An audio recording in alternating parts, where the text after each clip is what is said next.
ዕለት 13 ሚያዝያ በስመ አብ ወወልድ ወመንፈስ ቅዱስ አሐዱ አምላክ ዕለት 13 ሚያዝያ በዛ ዕለት እዚኣ ክልተ ቅዱሳን መነኮሳት አባ ኢያሱ አባ ዮሴፍ ሰማዕትነት ተቀበሉ። ንሳቶም ናይ ቅዱስ አቦ አባ ሜልዮስ ኣብ ደብረ ኾራሳን ሰማዕትነት ተቀበለ አርድእቱ እዮም።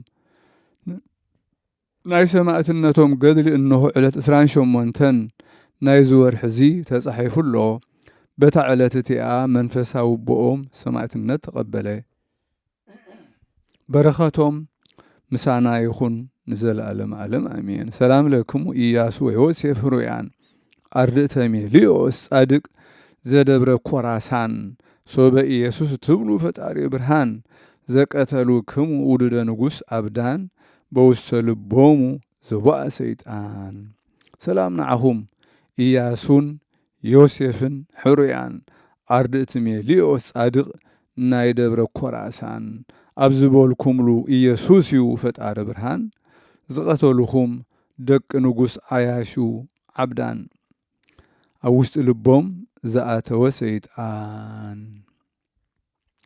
በዛ ዕለት እዚኣ ንዲዮኒስ ሰማዕት ካብ ሐዋርያት ዲያቆናዊ ዝተሾመት መዘከርታ እዩ።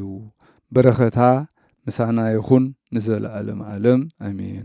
ሰላም እብል ለዲያቆናዊት ዲዮኒስ እለ ሴሙዋ አርድእተ ክርስቶስ በስእለተ ዛቲ ቅድስት በስጋ ወነፍስ ወበትንባሌሁ ለሰማዕት መናድሌዎስ መንገለ የማኑ ያቁመነ መሃሪ ንጉሥ።